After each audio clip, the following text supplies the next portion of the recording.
Estamos convocados a reflexionar sobre dos preguntas orientadoras, guías, alrededor de las cuales vamos a escuchar a los profesores que han venido pensando este tipo de problemas, y por supuesto a escucharlos y escucharlas a ustedes para establecer un diálogo que, aunque tiene el formato que ha tenido las otras sesiones de la Semana Maestra, como lo hemos planteado en la convocatoria, este no es un panel, sino es una sesión inaugural del seminario sobre universidad.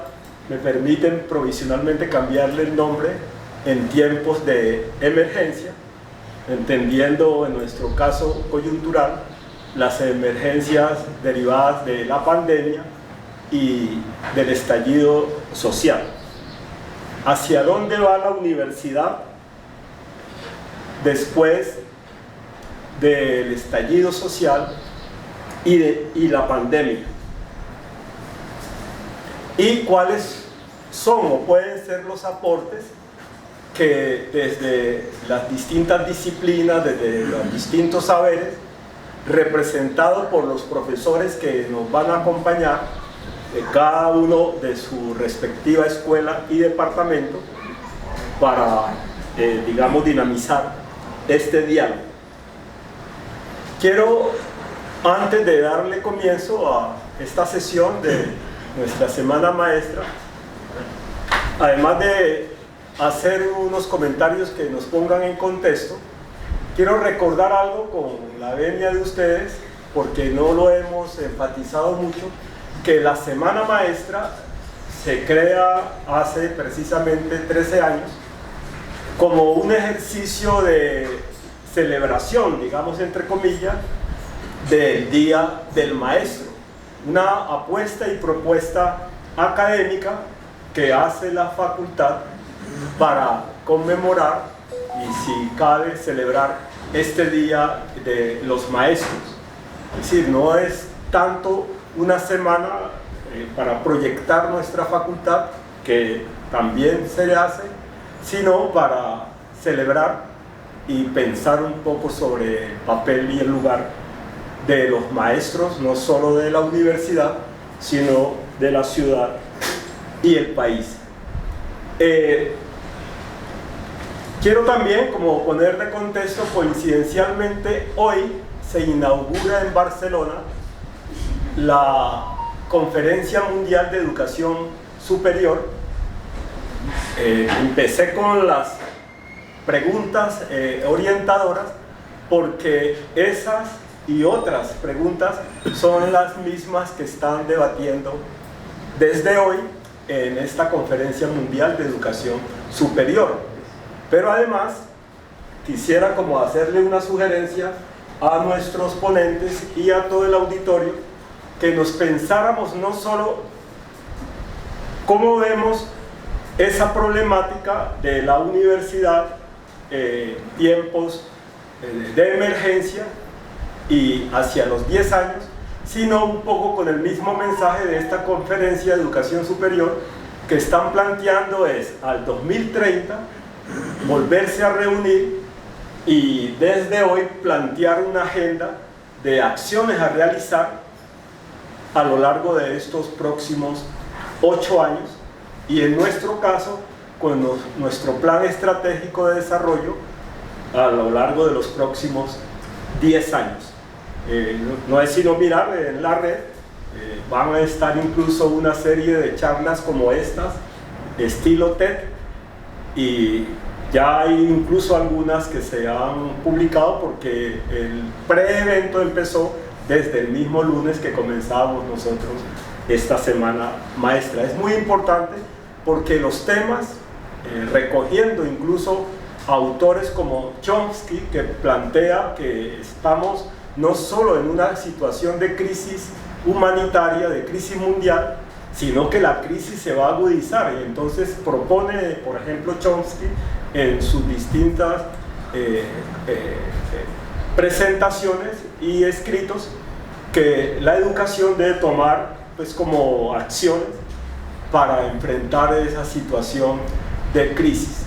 Y permítame un poco también el atrevimiento de citar a un autor que está muy de moda, pero es una de esas modas buenas que existan, que es Byung-Chul Han, en uno de sus últimos libros. Hay después de ese unos 2 o 3 más, pero voy a mencionar solamente para recordar un concepto que él nos propone, que es el de la topología de la violencia. En ese libro muy interesante, él plantea, después de hacer un análisis muy profundo sobre los distintos tipos de violencia de la cual se han ocupado sociólogos, políticos, filósofos, plantea un concepto que él elabora, que considera necesario, que es el de violencia positiva. Yo lo utilizo ese concepto para proponer un concepto de violencia inteligente, en el sentido que la situación que nosotros hemos vivido, no solo desde hace 2 años cuando se inicia la pandemia, o desde hace 1 año cuando se da el estallido social, sino a través de las continuas crisis que hemos padecido en el caso particular de la educación pública. La situación, para mí no hay duda que es de violencia, es un tipo de violencia, incluso una violencia, si se pudiera decir, sutil, y que hay que responderla, pues como he propuesto, un tipo de violencia inteligente, en el sentido parecido al que propone Byung-Chul Han con su concepto de violencia positiva, que él plantea que incluso nosotros mismos estamos ejerciendo violencia con nosotros mismos, y yo diría en nuestros propios contextos, con posturas, con decisiones, y la situación pues que en mi opinión estamos viviendo es una banalización de la violencia, y nos estamos peligrosamente acostumbrando a vivir y a convivir con la violencia. Entonces, en esa invitación que tenemos con nuestros profesores ponentes, quisiera que en esa discusión sobre la pregunta hacia dónde va la universidad en esta situación de emergencia derivada del estallido social y de la pandemia, pues consideremos estas situaciones que se nos están presentando en el día a día en la universidad. Hay que anunciar, gracias,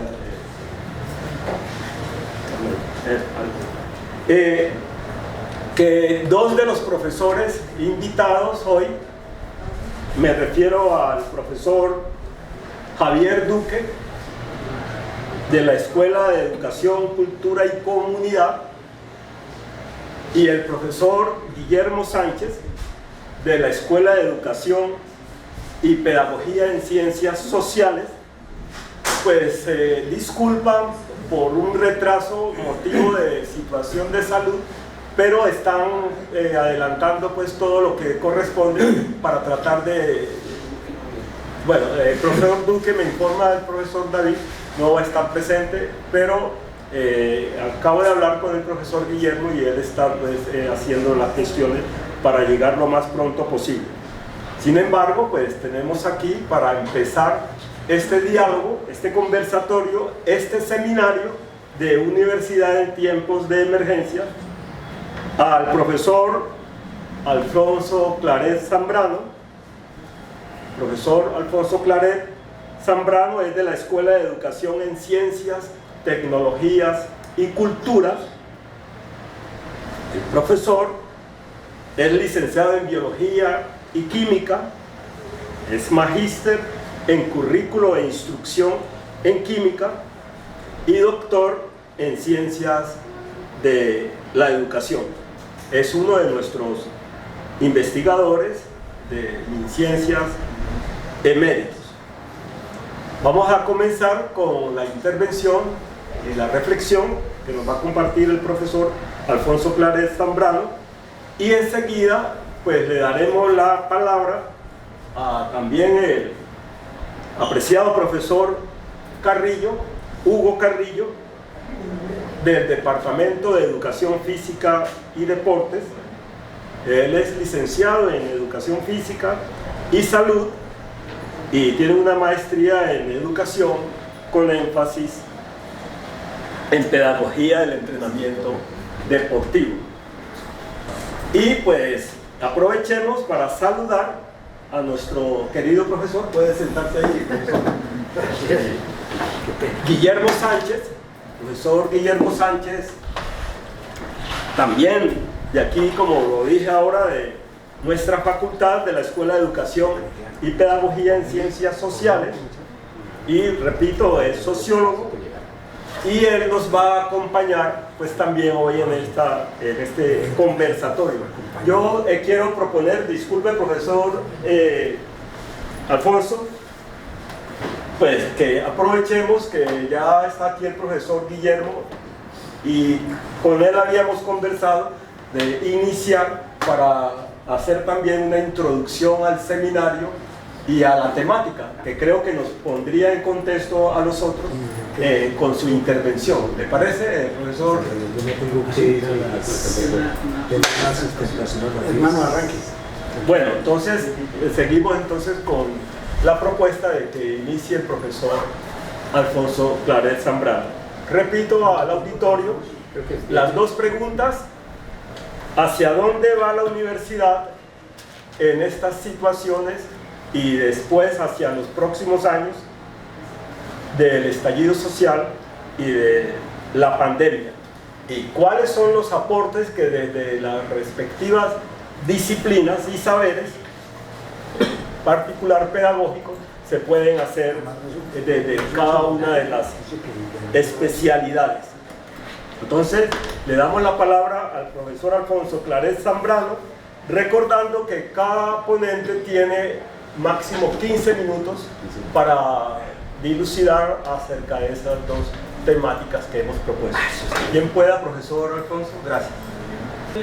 La idea es plantear un poco el asunto de la pregunta acerca de los saberes pedagógicos que le ofrecen a la Universidad del Valle. A mí me parece que esa pregunta es fundamental, porque esa pregunta sistemáticamente se me hizo en todos los distintos consejos sobre qué le aportaría la Facultad de Educación a la Universidad del Valle. La respuesta la he venido construyendo y la he venido desarrollando es: le va a ofrecer el saber pedagógico. Por lo tanto, voy a centrar desde esa perspectiva esta concepción sobre el saber pedagógico, pues básicamente. Pero para efectos de comenzar el punto, brevemente vamos a colocar en referencia, digamos, la posición filosófica donde quiero hablar sobre este asunto. Y para eso tomo en cuenta este planteamiento que me parece importante, es decir, cómo entiendo desde la filosofía el conocimiento y cuál es la importancia que eso tiene para desarrollar una propuesta al interior de la facultad sobre el saber pedagógico.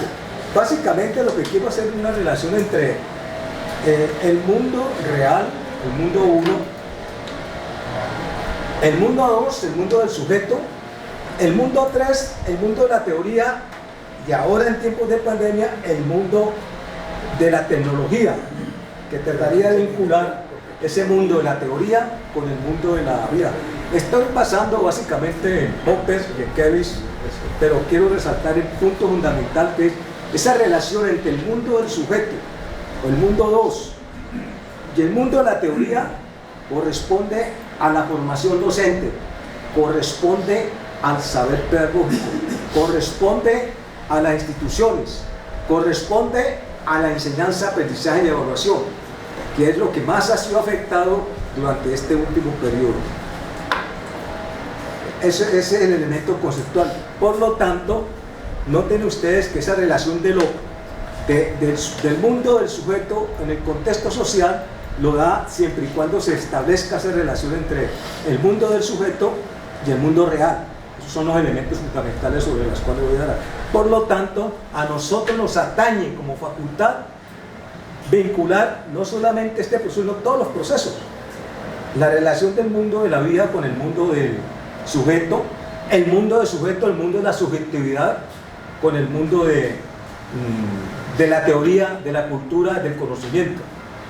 Desde esa perspectiva, ya me estoy moviendo básicamente en el contexto actual, que no voy a tratar, pero ese contexto actual implica un referente acerca de la cultura, acerca de la cuarta revolución industrial, sin nada básicamente por esa influencia del mundo tecnológico, desde mi manera de ver, y la automatización que eso genera. El mundo de la revolución educativa, ese sí es importante también por una cuestión, porque estamos asistiendo a un periodo de estar respondiendo al mundo del aprendizaje. Se está tratando de salir del mundo del profesor, de la enseñanza, al mundo del aprendizaje. Ahí vienen todas las posiciones que se han generado, no solamente en este país, sino en diversos países, incluso en diversas instituciones, en diversos programas. Obviamente, esa relación que implica asignar todo un proceso de reforma exclusivamente por los resultados de aprendizaje es desde luego altamente cuestionable. El mundo de la política educativa es otro problema importante en este contexto. ¿Por qué? Porque evidentemente la política educativa de este país se ha venido construyendo desde 1991 hasta 2017, 2020. Y no se ha acabado de construir. Está en un proceso vigente y es un problema si no identificamos claramente cuál es la política del país en este punto. Finalmente, tenemos la globalización, que hace que, por dar un ejemplo tan sencillo como este, que cuando estamos hablando de esas tendencias en el aprendizaje de los estudiantes en este país, también se está haciendo en España, también se está haciendo en Costa Rica, por ejemplo, y se está haciendo en algunos otros países europeos. Todo el proceso de Bolonia está asignado por ese sentido. Entonces, ahí van los problemas de parte de los... En ese contexto aparece el coronavirus y la parte más fundamental del coronavirus es que rompe la relación social entre el estudiante y el profesor. Ya sea que aprendan, otros actores ingresen al proceso de enseñanza, aprendizaje, evaluación. Siempre voy a insistir en la enseñanza, aprendizaje, evaluación, porque es lo que más ha sido afectado. Dentro de esa ruptura, lo que nos ha causado es que evidentemente el mundo virtual tiene adquiriendo una cierta preponderancia, pero que no responde a la cuestión social, emocional, pedagógica de cómo construir una cultura educativa en un país como este en particular. ¿Qué me interesa? Dentro de ese mundo tecnológico yo quiero destacar aparentemente un agente olvidado del proceso, la educación a distancia. Todo el proceso de virtualización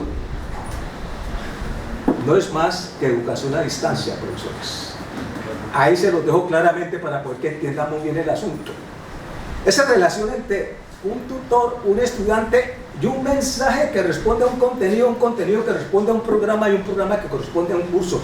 Y eso es lo que generalmente se hizo hace muchos años y ahora Internet, el programa es lo que señala ese punto. Yo creo que eso es fundamental tenerlo en cuenta para efectos de las nuevas reformas que están saliendo en el campo de la enseñanza, aprendizaje, evaluación de las ciencias sociales, humanas, naturales y exactas. Un poco, recogiendo un poco la propuesta de Habermas. ¿Qué es lo importante? Que cuando hablamos del saber del profesor, así no se ve, ¿no? Entonces hagamos esto, pasémonos a otra, a ver si está haciendo. ¿Se ve mejor? Voy a tratar de... Bueno, ahí se ve mejor. Excúseme que esté en inglés. Cierto sentido común. El asunto que quiero plantear fundamentalmente es que el saber pedagógico efectivamente no está aislado de la formación, que es lo que le interesa a una facultad de educación. Ese es el punto fundamental. No se puede considerar hablar de saber pedagógico, sino en el contexto, hablar en el contexto de la formación y de las relaciones que hay entre el acto educativo el conocimiento pedagógico y disciplinar del profesor en el contexto de un curso, lo que algunas reformas llaman médico-currículo, y es en relación con el saber pedagógico o el conocimiento pedagógico disciplinar que se desarrolla en el programa. Y eso indudablemente está influenciado por la teoría educativa.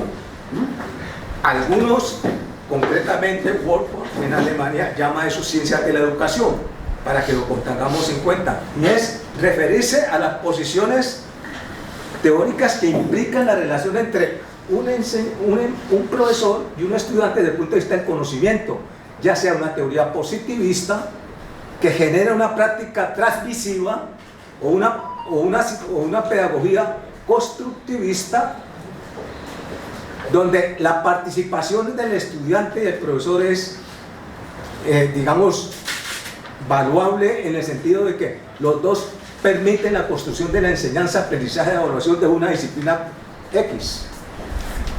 Y una visión crítica donde los procesos educativos sirven de referencia para cambios sustanciales en la sociedad, ya sea por dar un ejemplo sencillísimo, actualmente, hace más de 20 años, en ciertos países europeos y en ciertos países norteamericanos se practica la relación entre ciencia, tecnología, matemáticas y ingeniería. Eso no aparece absolutamente en el contexto colombiano, sino recientemente estamos hablando de ese tipo de relaciones y de ese tipo de propuesta al interior de la educación colombiana, y en particular al interior del doctorado institucional en educación. Es bueno dejar ese punto. Ahí marca la diferencia y todas las posiciones ideológicas que frente a esa relación se están viniendo haciendo. Entonces, ese es fundamental. Teniendo en cuenta ese asunto, se vuelve importante entonces el saber pedagógico que se genera desde esa relación de enseñanza, aprendizaje y evaluación.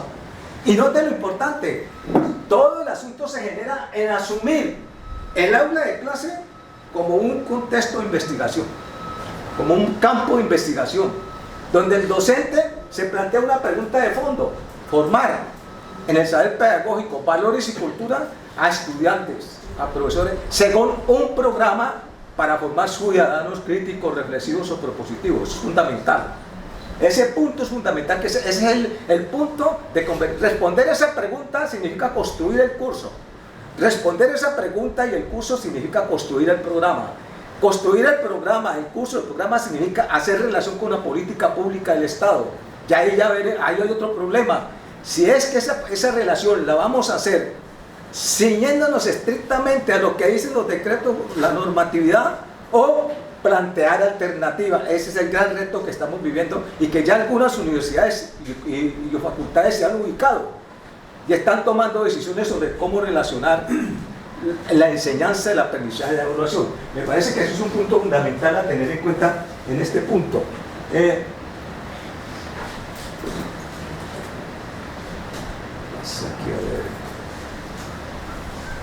Me quedo, por último, en ese saber pedagógico, que es el que está haciendo la relación entre el curso, el programa y la política.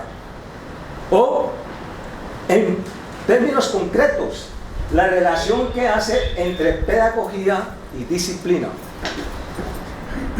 Ese conocimiento pedagógico es el que se genera a través de las distintas posiciones de currículo, taxonomías de conocimiento, qué teoría del conocimiento se maneja, cuál es taxonomía, el papel de todos los currículos, jugar esa relación pedagógica, y es ese conocimiento pedagógico el que se va a integrar con el conocimiento disciplinar. ¿Qué es una disciplina? ¿Cuáles son sus conceptos? ¿Cuáles son sus teorías? ¿Cuáles son sus mediciones? ¿Cómo es su procedimiento? Todo ese proceso es el que permite hacer esa relación. Y ahí, en ese proceso, ha jugado un papel fundamental en este periodo la tecnología digital.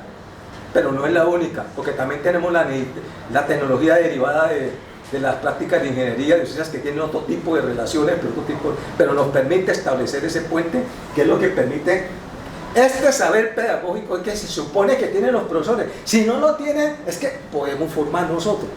Podemos hacer lo mismo que hacíamos hace 10 años. Formamos a los profesores de ingeniería y a los profesores de ciencia. Eso se ha perdido, eso hay que volverlo a recuperar, porque es el punto que tenemos para poder realmente responder a esa pregunta de qué le ofrece la Facultad de Educación desde el punto de vista del saber pedagógico a la Universidad del Valle. Me parece que ese punto es fundamental. Y finalmente quiero dejarlo en esta primera, que me parece que recoge un poco el asunto del saber pedagógico, porque quiero separar dos cosas fundamentales: la enseñanza, aprendizaje y evaluación, que es la docencia. Eso es lo que rescata el saber pedagógico en su práctica. Es decir, nosotros tenemos probablemente la teoría, todo el saber pedagógico que hay ahí, conocimiento social, educativo, tecnológico, pedagógico, filosófico, y algunos otros. Coloco conocimiento, contenidos específicos para no colocar disciplina, pero eso para garantizar que está ciencias sociales, ciencias humanas y ciencias naturales. Pero eso solo tiene sentido en la preparación de la estructura curricular de los programas. El asunto es cuando usted lo lleva al aula de clase, y esto es lo que se presenta generalmente como docente.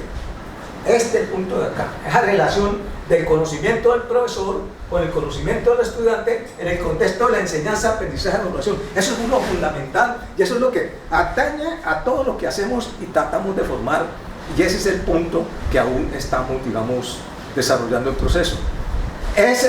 Y lo otro punto fundamental es que asumiendo esta relación de enseñanza-aprendizaje como una pregunta de investigación, que efectivamente lo es, nosotros podemos producir saber pedagógico. Por eso lo estoy asumiendo basado en el profesor Berster, basado en el profesor Steinhaus, y basado también en cierta mirada crítica, un poco más del aspecto popular que más del aspecto académico, del aspecto del aula, Paulo Freire, y sobre todo teniendo en cuenta, se me escapan dos franceses que son los que harían, digamos, permiten ver que lo fundamental de los últimos, y es donde no hemos trabajado o poco lo hacemos, porque creemos que resolvemos el saber pedagógico exclusivamente con la teoría que está arriba, que todos la tenemos, por lo menos los que están aquí.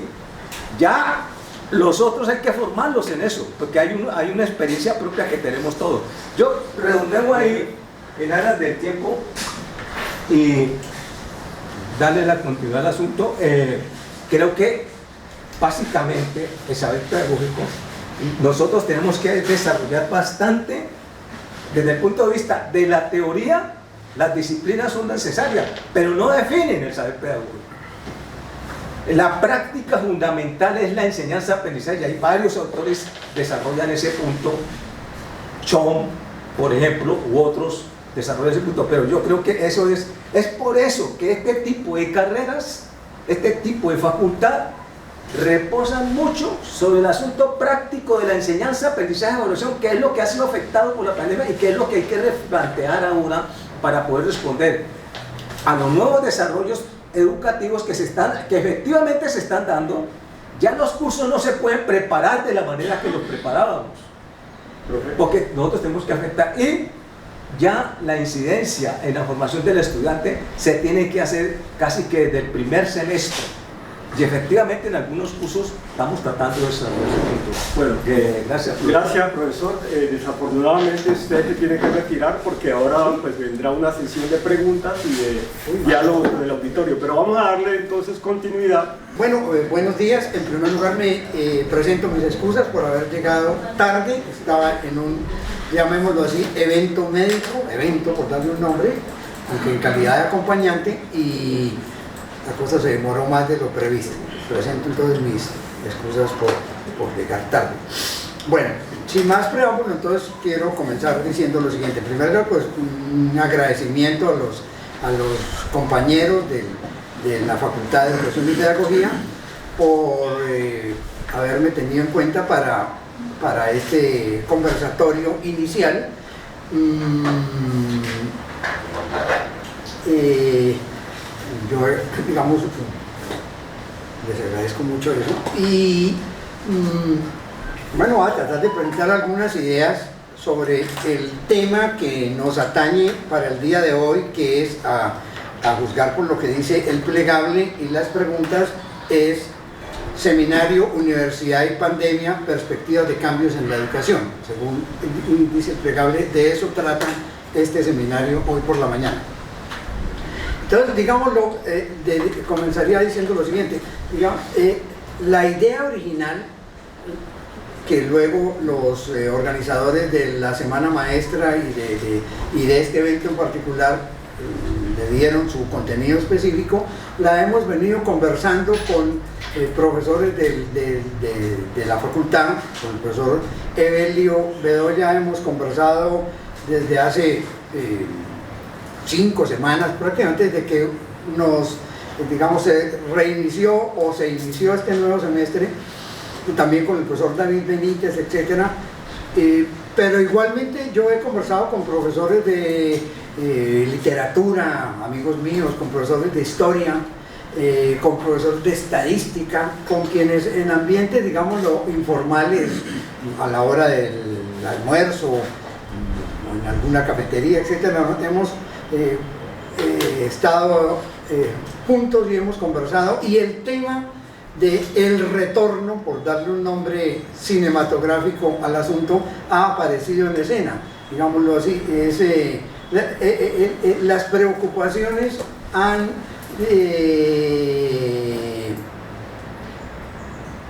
hecho convergencia en esas conversaciones en torno a, bueno, y este retorno, ¿en qué condiciones lo ha hecho la universidad?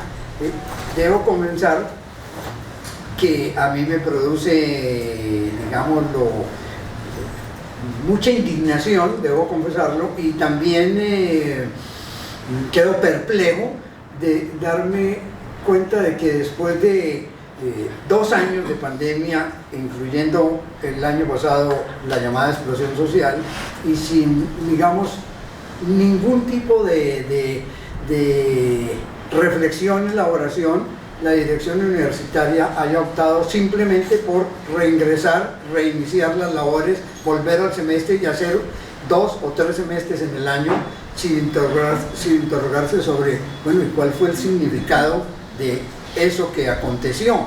¿Qué fue lo que pasó? ¿Qué nos pasó? ¿Y eso qué implica para la educación, para la formación, para la pedagogía? Entonces, es realmente, yo confieso mi perplejidad y, por supuesto, indignación de decir, bueno, y esta dirección universitaria parece estar preocupada por otros asuntos. Esa preocupación me la han comunicado, o no es exacta la expresión, no es que me la han comunicado como si yo fuera algún tipo de padre confesor o algo así, sino conversando me han dicho varios, oiga, ¿quién manda en esta universidad? Y simplemente volvimos así nomás a dictar clases, mire su salón y mire su horario. Ese es el asunto, después de 2 años. Entonces no hay ninguna preocupación. El impacto, entonces, en buena medida, es de esas charlas que surgió y luego fue reelaborado y se le dio un contenido específico al evento, y tomó, digamos, la forma de un seminario. La preocupación yo la formularía de la siguiente manera. Como todos sabemos, la pandemia fue vista desde la perspectiva de una catástrofe mundial que irrumpió de manera brutal, intempestiva, sin anunciar, en el mundo entero. Algunos autores, recuerdo que Marx usó esa expresión en muchos de sus trabajos históricos, pero otros más, de hecho la expresión no es de él, que se usa para este tipo de situaciones es como un rayo en cielo sereno. Otros utilizan otro tipo de expresiones para dar cuenta, pensadores más contemporáneos, para dar cuenta de una situación como la que nos aconteció. Walter Benjamin, o algunos autores que han retomado Walter Benjamin, retoman la idea de un incendio que nos abraza súbitamente, sin previo aviso. Entonces, como aconteció eso, de repente no hubo ninguna crisis previa que nos anunciara, miren lo que viene, sino que de repente el incendio nos asaltó súbitamente. En ese marco se entiende que esa migración mundial que se hizo desde los espacios laborales o educativos o el entorno de la calle hacia espacios domésticos, hacia los hogares, se entiende que esa migración haya sido precipitada e improvisada. Y en nuestro caso, la dirección universitaria, siguiendo los lineamientos internacionales de la Organización Mundial de la Salud y los nacionales del gobierno nacional y del Ministerio de Salud, simplemente nos dieron una directriz hacia las casas a aislarse. Salimos de manera más improvisada con una cajita, con algún computador, 2 libros, etcétera, pensando que la cosa sería un retorno más o menos corto o en un tiempo más o menos corto, pero resulta que no sucedió así, que sucedió de otra manera. Ahora, luego, digamos, se intentó que desarrolláramos nuestras actividades, en este caso educativas, en condiciones difíciles, digámoslo, con distinto tipo de ayuda. Se trató de que las unidades académicas fueran estructurando un plan y la universidad fue improvisando, luego le dio cierta forma con la ayuda de la INTEP y también de distintos profesores de unidades del lo que denominó, a veces un término un poco pomposos, aunque dice que es técnicos, lo de la presencialidad asistida por tecnología, que fue el nombre que se le dio. Ese, digámoslo, explica uno, se entiende que hubiese habido improvisación y la cosa hubiese tomado esos rasgos en la partida, porque fue un rayo en cielo sereno o un incendio que nos abrazó súbitamente sin previo aviso. Esas condiciones que siguen siendo, digámoslo, siguen estando presentes, se entienden en ese marco, pero ahora resulta inexplicable y en cierta manera irresponsable que 2 años después, sin un plan claro de retorno que apuntara a una doble dimensión, la de la bioseguridad, cuando volvimos no vimos que existiera una directriz clara, salvo la alusión a los temas generales dispuestos por el Ministerio de Salud y el Gobierno Nacional sobre el uso del tapabocas, la debida distancia, etcétera, etcétera, y algunos lavamanos y jabón, pero que hubiésemos visto, por ejemplo, un equipo de monitores recorriendo la universidad, recordando cuáles eran las medidas que se tomaban, y una directriz del rector y de la dirección universitaria que hubiese sacado un comunicado y hecho público, que lo hubiese divulgado, incluso leído, como diciendo: bienvenidos estudiantes, no se les olvide que, pero esas condiciones, digámoslo, no funcionaron, digámoslo, no hubo ningún tipo de monitoreo eficiente de esas disposiciones, si es que existieron. De hecho, cuando retornamos al nuevo semestre, retomamos el nuevo semestre hace 5 semanas, en los salones de clase nadie dijo que había, en ese momento, la suspensión del tapabocas desde hace unos 2 o 3 días, digámoslo, en la ciudad de Cali, pero en ese momento, hace 5 semanas, su uso era obligatorio en los ambientes educativos. Y muchos de nosotros nos tropezamos con que la gran mayoría de estudiantes, yo tengo 3 cursos a mi cargo con 2 programas distintos, y ocasionalmente había 1 o 2 estudiantes con tapabocas, digámoslo así, y las medidas de pues, todo el mundo estaba junto, etcétera, más otras cosas más. O sea que esa condición, digámoslo, pero al lado de eso, tampoco el retorno fue pensado en términos formativos, pedagógicos, educativos, cognitivos. Después de 2 años de pandemia y explosión social, la universidad tenía que haber diseñado un plan claro, explícito, para hacer una transición en sentido inverso a la que habíamos recorrido. Habíamos recorrido en marzo, abril del 2020, la transición de las instituciones educativas hacia el hogar, una especie de escolarización de los hogares. Eso ha sido materia de reflexión y de elaboración. 2 años después hacemos la travesía en sentido contrario, regresamos pero sobre eso no hay ninguna reflexión, no hay ninguna, digámoslo, consideraciones sobre qué implicó ese asunto de haber estado 2 años en esas condiciones, digámoslo. Si recordamos que una cultura académica es un sistema de costumbres y rutinas intelectuales, la pregunta es, ¿se perdieron? ¿Se desacostumbraron? ¿Permanecieron? ¿En qué condiciones está? Tendría que haber habido un diagnóstico, una especie de censo que se percatara de quiénes eran los que regresaban y en qué condiciones. Temas relacionados con lo que se podría llamar la gestión emocional, el problema de las competencias emocionales asociados con la salud mental que muchos autores han señalado. Entonces, eso ha sido afectado notoriamente en el mundo, no solamente en Colombia, y la población en grados diversos, adultos, jóvenes, niños, ancianos, han sido afectados seriamente por ese aspecto, pero tampoco esa dimensión hubo una preparación clara, fuera del obvio trabajo que debe ser seguramente en este momento muy arduo para la oficina o el servicio psicológico de la universidad, que por lo demás es muy, con toda la importancia que tiene, es muy reducido con relación al conjunto de la población que tiene que atender. Pareciera ser entonces que la gran preocupación de la dirección universitaria es administrativa, hacer 2 o 3 semestres, emparejar hacia el próximo año, normalizar la situación desde ese punto de vista.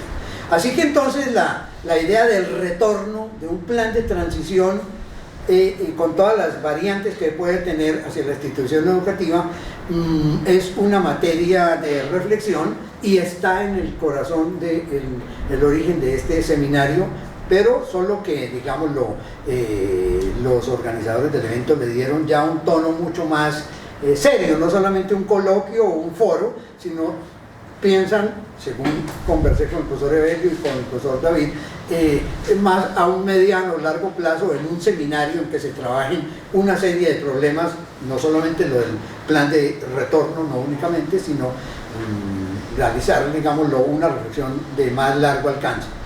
Ahora, es muy importante hacer un balance de esa dura experiencia. No es raro que hayan sido los escritores los que hayan reflexionado al asunto y lo hayan traducido en sus escritos. En la pasada feria del libro, varios de ellos dieron a conocer libros y experiencias relacionadas con su elaboración, en términos literarios, de esa experiencia. Soy testigo de una, el escritor Mario Mendoza, muy, ¿cómo se llama? Muy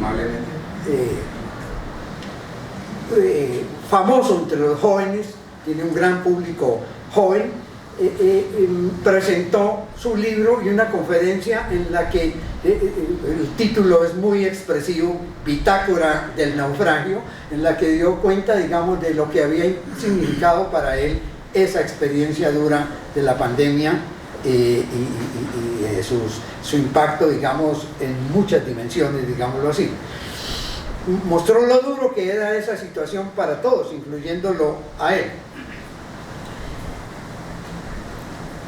Ahora, entonces, como las personas encargadas de organizar la Semana Maestra y definir sus diferentes eventos y actividades quisieron darle al tema Universidad y Pandemia el carácter no de un simple foro, coloquio o evento, sino de un seminario, es decir, la idea de los organizadores es darle un aliento a largo plazo o mediano plazo a la reflexión, no simplemente un foro, sino un seminario. Por lo tanto, lo que hay que decir en esa perspectiva es enhorabuena la decisión, y en consecuencia yo entiendo esta sesión de hoy, la percibo, la entiendo como una primera piedra, como un momento inicial, como una especie de abrebocas hacia esa reflexión más duradera y la ocasión para tratar de construir bien las preguntas y los problemas que se debiera ocupar a mediano o largo plazo.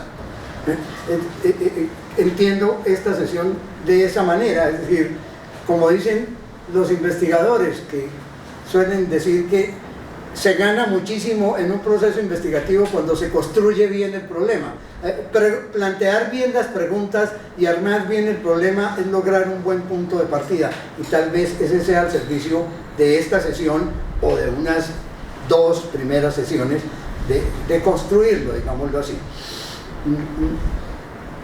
Uno podría recordar una perspectiva hermana de esa que acabo de señalar, y es esa observación que hace en El compromiso racionalista el historiador y filósofo de las ciencias Gastón Bachelard, que hacía una observación muy interesante, que era la de que para pensar tantas cosas que habría que comenzar por desaprender, y ese es un buen punto de partida, es decir, ¿qué tendríamos que olvidar?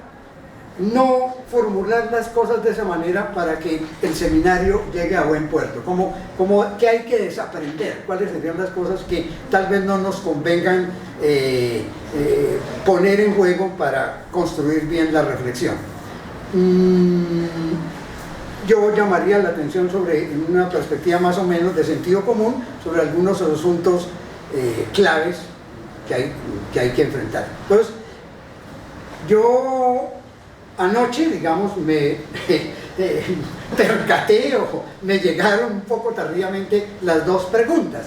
Entonces, yo había logrado una reflexión de otra naturaleza, más bibliográfica, etcétera, retomando artículos, escritos que han sido, digamos, en estos 2 años uno recopilado, pero luego entre las 2 preguntas hice un viraje, porque dije, bueno, entonces lo que habría es que enfrentar las 2 preguntas que le dan cierta concreción, pero digámoslo, fue un cierto viraje. La primera dice textualmente: ¿hacia dónde va la universidad después del estallido social y la pospandemia?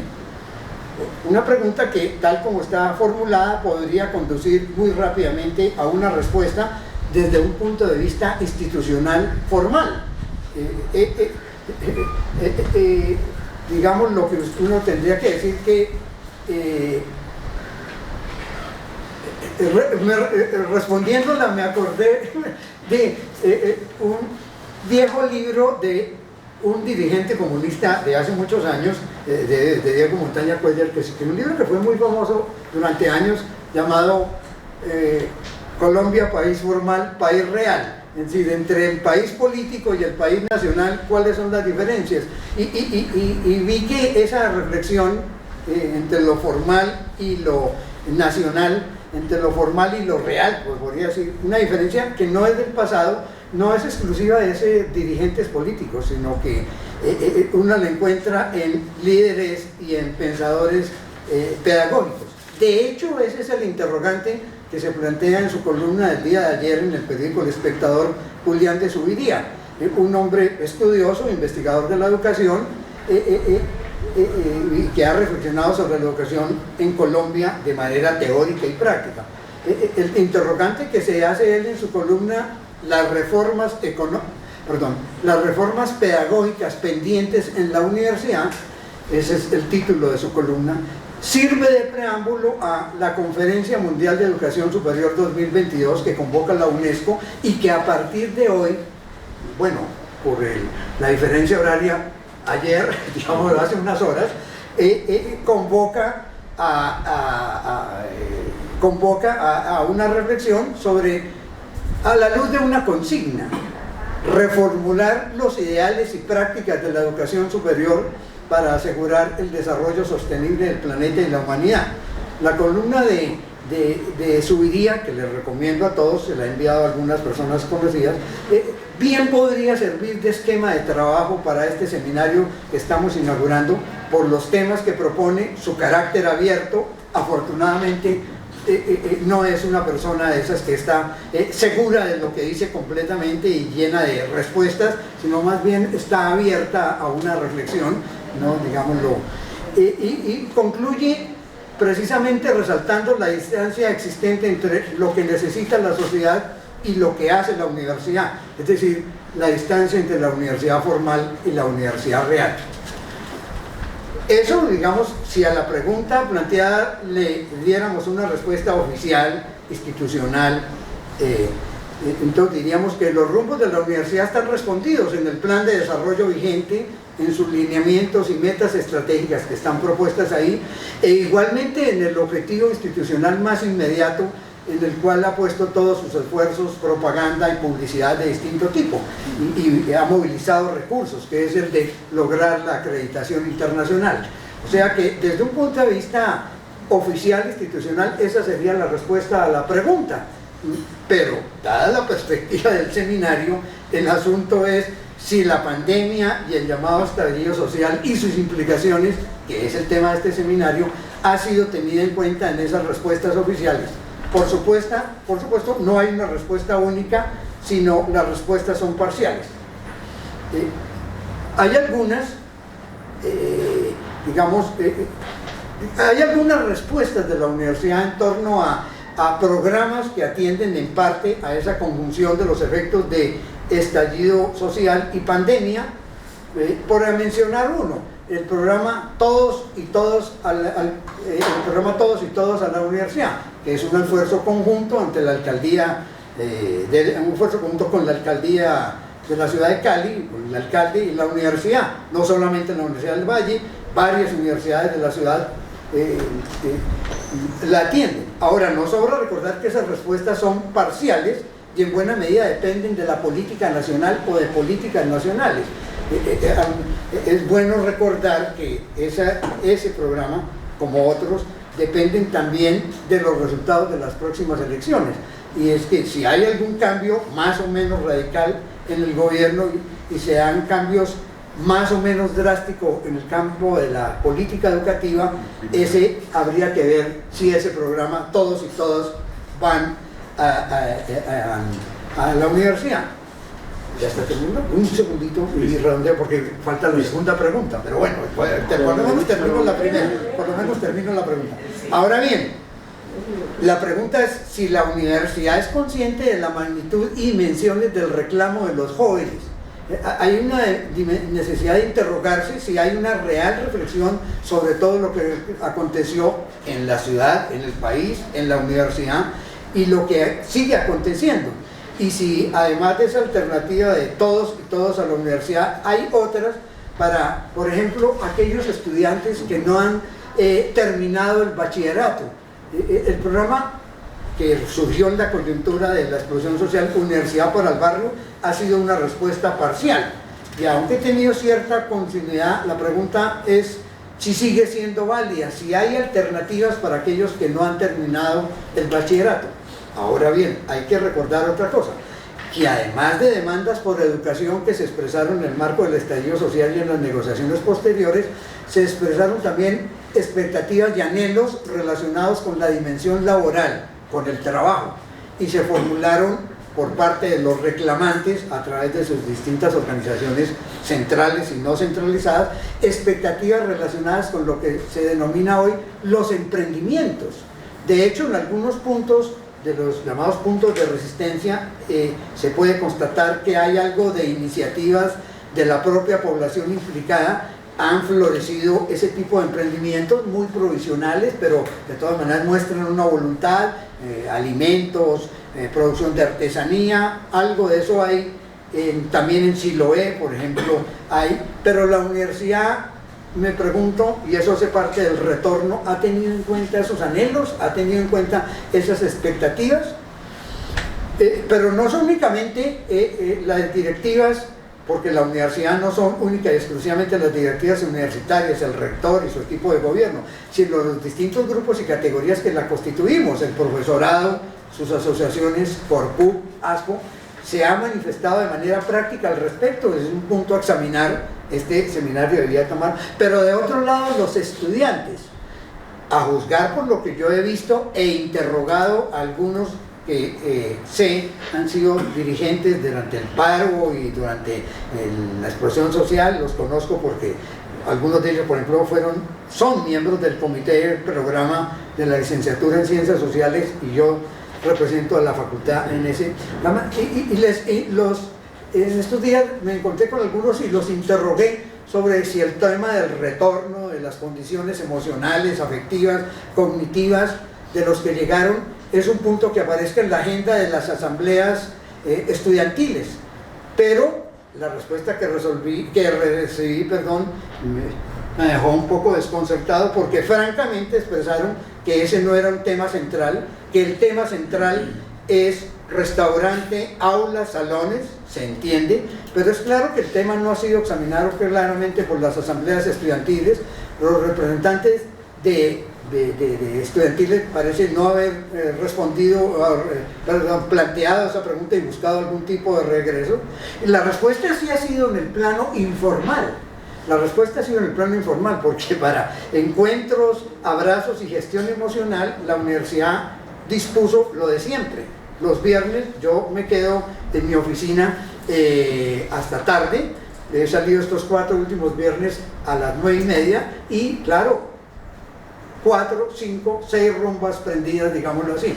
Es decir, la idea de la universidad pareciera ser, nada pasó, todo es igual, vuelva a lo mismo. Yo entiendo la necesidad de encontrarse, bailar, saltar y abrazarse, pero no hay una reflexión, solamente ese es el asunto.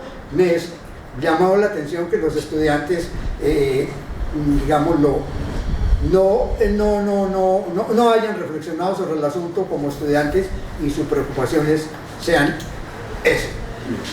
Suspendo ahí porque viene la siguiente pregunta, a lo mejor en un segundo momento se podría hacer. Hasta ahí voy con mi reflexión al respecto. Ahora vamos a escuchar al profesor Hugo Carrillo del Departamento de Educación Física y Deportes, a quien agradecemos también su participación. Bueno, buen día para todos. Vamos a ponernos de pie un poquitico, por favor. Cada 5 horas que pasas sentado es equivalente a si te fumaras una cajetilla de cigarrillos, es el mismo factor de riesgo cardiovascular. Vamos a hacer un poquitico. Diga que sí, diga que no. Propiamente para el himno nacional. Sí, no, propiamente para el himno nacional. Vamos a hacer rotación de hombros hacia atrás. Eso, muy bien. Los días ahora te van a dar cuenta que se van a sentir súper bien. Vamos hacia adelante ahora. Muy bien. Abrimos y cerramos. Se propone una estrategia a nivel de la Organización Mundial de la Salud que por cada 30 minutos que permanezcas sentado hagas 3 minutos de cualquier tipo de ejercicio. Inclusive aquellas personas que hacen ejercicio, a partir de 5 horas el efecto protector del ejercicio desaparece. Entonces, esos que dicen, no, yo voy al gimnasio, hago ejercicio, monto en bicicleta, como le escuché por allí, también a partir de 5 horas de estar sentado, ese efecto que tuviste, pues básicamente desaparece. Entonces vamos un poquito flexo, extensión de rodillas. Esto me recuerda. Muy bien. Arriba, se van las pausas activas, vamos, arriba. Ahora, allí como está, mientras haces estos ejercicios, intente sonreír. No intente sonreír. Yo creo que estamos haciendo. Decano, tenga cuidado con el techo, por favor. Listo, ya lo podemos sentar. Ok, gracias. Muy bien. Igual eso está dentro de mi tiempo, ¿no? Está dentro de mi tiempo. Por definición no sonríe. Queda contento. Claro que sí. Listo, güey. Les agradezco mucho por la invitación el día de hoy a esta conferencia. Para mí siempre es un motivo de orgullo estar, porque muchos de los que están aquí fueron mis profesores, inclusive algunos que no pertenecen a educación física fueron mis profesores, otros han sido siempre mis amigos, y pues siempre que me paro aquí frente a ustedes, para mí pues es digamos así, un reto bien interesante. Hoy quiero iniciar la conferencia basada en las preguntas que nos enviaron, en cómo estábamos antes, cómo estuvimos durante la pandemia y cómo estaremos en el futuro. O sea, qué planteamos nosotros desde el departamento para, digámoslo así, mejorar lo que pasa en nuestra actualidad.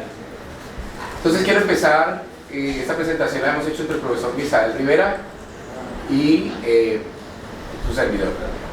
Vamos a hablar un poquito del panorama nacional. El panorama nacional nos habla de que de los 193 países que pertenecen a la Organización Mundial de la Salud se escogieron 129, y de esos 129 ocupamos el deshonroso 3er lugar entre uno de los países más desiguales del mundo, y dentro de los más desiguales ocupamos el 1er lugar. Entonces es como complicado. Más de 39.000 estudiantes abandonaron la educación superior durante la pandemia, algunos por motivos económicos y otros por que no tenían acceso a la virtualidad. Solo el 42% de los jóvenes realmente van a la universidad, solo el 18% de esos 42 se gradúa, o sea que de cada 4, solo 1 adquiere un título universitario. 4 de cada 10 familias no tienen dinero suficiente para enviar a su muchacho a la universidad o a su muchacha, y 1 de cada 2 no tiene posibilidades nunca, no tendrá nunca posibilidades de acceder a una carrera profesional. Solo el 17% de los estudiantes antes de la pandemia tenían acceso dentro de la ruralidad al internet y o un computador, o tenía o el computador o tenía el internet, pero la combinación era más compleja todavía. Y el 96% de los municipios no estaban preparados para lo que nos pasó. Habitualmente siempre hemos visto digamos así, la educación física durante más o menos así, todo lo relacionado con la parte de deporte, y la hemos, digamos así, encasillado en esa parte. Sin embargo, pues hay 5 corrientes básicamente a las cuales me voy a referir brevemente a cómo se enfoca la educación física. Está el enfoque de vigor, que está relacionado con las cualidades físicas relacionadas con salud y cualidades condicionantes. Está el otro enfoque que venía, que es el enfoque militar. Más o menos el presidente Santos en el año 1940 dice que todos los muchachos deben hacer educación física, y la educación física debe ser militar, como si fuera una instrucción militar. Pasamos de allí a otro enfoque, que fue el enfoque posterior a la guerra de los 1000 días, donde se decía que como el país quedó totalmente arruinado, pues había que tomar a los muchachos y prepararlos para que su cuerpo sirviera como una fuerza laboral, económica y social que sacara el país acá, de allí. Aparece otra que es el enfoque deportivo, que es donde siempre nos encasilla, pues, que es más o menos hacia el siglo XX, con el instituto, pues, con deportes, la fundación de eso. Entonces nos encasillan básicamente por ese lado, y por allí se va la mayor cantidad de los recursos para el deporte de alto rendimiento, que es el que podemos mostrar. De allí viene el último enfoque, que es el enfoque de recreación. Ese enfoque también nace como en el siglo XIX más o menos. ¿Se acuerdan con la fórmula de los 3-8, la revolución industrial y todo ese tipo de cosas? Pues que decían que básicamente teníamos 8 horas libres que no sabíamos qué hacer por eso. Entonces pues había que montar algo en la parte de recreación, pues para que las personas pues tuvieran algo que hacer. Hoy en día hay un último enfoque que está relacionado con todos los 5 enfoques que hablé y que tiene que ver con la condición física relacionada con la salud, y más adelante vamos a ver. Ese enfoque incorpora la composición corporal, es decir, si yo estoy gordito, pues mis cualidades físicas, que son todas estas, pues están afectadas. Si a mí sí estoy muy delgado, básicamente también influye en estos aspectos de la capacidad cardiorrespiratoria y la fuerza. Es decir, tengo el mismo riesgo de estar, si estoy en infrapeso, que si estoy en sobrepeso. O sea que básicamente los riesgos son los mismos. Muchas veces usted encuentra, no, es que yo soy flaquito, sí, pero cuando usted va a hacer la evaluación se da cuenta que ese flaquito tiene 50 veces más posibilidades de morir por cualquier causa, desde que lo atropelle un carro hasta morir de infarto, básicamente por ese tipo de cosas. Entonces, la inactividad física es más grave que estar en sobrepeso y que estar en infrapeso, y que tener inclusive los perfiles, cuando el médico le dice a usted, tiene el perfil lipídico elevado, ¿se acuerdan que le dice eso? ¿Tiene el colesterol elevado? Pues le digo que tiene más riesgo de morir por cualquier causa, de enfermarse por cualquier causa, incluyendo el COVID. Aquellas personas que tenían mejor, digámoslo así, mejor capacidad cardiovascular y mejores niveles de fuerza, tenían menores posibilidades de terminar en una unidad de cuidados intensivos o terminar hospitalizados. La educación física sirve para todo, no solo para eso, sino para la vida. Esto cada rato nos pasa, ¿sí? Para cuando hay un poco de inundaciones y ese tipo de cosas. También se crearon políticas básicamente para mejorar los aspectos de salud y relacionar que el asesino silencioso seguía siendo el azúcar, porque el azúcar básicamente tiene 4 veces más adictiva que la misma cocaína. Entonces, esos son algunos de los aspectos nutricionales. Siempre nos han encasillado nosotros en educación física como deportes de alto rendimiento, y sí, nosotros trabajamos en ese plano también, pero básicamente ¿cuántos deportistas de alto rendimiento tenemos? Siempre nos han encasillado en la parte de evaluación de la composición corporal, condición física. Este es un equipo de gases que mide básicamente el consumo máximo de oxígeno, que es la máxima cantidad de oxígeno que usted puede utilizar del ambiente, pues, y que es un parámetro también importante de salud. Ustedes saben que muchas veces hay gente que va y se somete a una cirugía, digámoslo así, para cambio de composición corporal. La suaveriza, que se hace, digamos así, se hace el reencauche total, se acomoda una cosa y otra cosa. Y resulta que los exámenes están completamente normales, pero lo que no le han dicho es que si usted tiene una condición física cardiorrespiratoria baja por debajo de 20 mililitros por kilogramo por minuto, que se puede medir en una clase común y corriente, pues tiene cualquier posibilidad de riesgo de morirse en el quirófano o de infectarse. Estos son los antecedentes antes de pandemia. Las enfermedades crónicas no transmisibles, es decir, todo lo que desde este curso crónico tiene un 70% de mortalidad y está relacionado con este principal factor que es la inactividad física. La obesidad, ¿cierto? Es una enfermedad crónica no transmisible que empieza o tiene su etiofisiopatología o su origen en los niños y los adolescentes. Algo que no nos dicen a nosotros es que a partir de los 10 años ya hay formación de grasas en sus arterias. Eso se llama formación de estrellas grasas. Y que ya se empiezan a obstruir las arterias después de los 10 años. ¿Por qué? Por la alimentación, por la baja condición física, porque el niño no duerme. Ahorita más adelante vamos a ver eso. Toda esa cantidad de cosas son las perspectivas o lo que llamamos de antecedentes, digámoslo así, en la educación física. La actividad física podría ayudar a eliminar las consecuencias de la pandemia del COVID, sí. ¿Por qué? Por lo que habíamos hablado de un efecto protector. Sin embargo, no podemos decir que el ejercicio físico, digamos así, evite que usted se contagie de COVID. ¿Cómo evaluamos la condición física en el ámbito escolar? Pues toda esa cantidad de cosas bonitas que hacíamos. Todo eso, estas son comunidades indígenas a las que nadie ha llegado, ni siquiera el Estado llega. Nosotros hicimos, los grupos de investigación y otros grupos más hicieron valoraciones. Estos son niños de la comunidad en Verachamí, donde básicamente se hacen evaluaciones. Y básicamente, ¿para qué usted me dirá? ¿Pero para qué los van a evaluar? Pues obvio, porque hay factores de riesgo para ellos, que no es solamente estar gordito.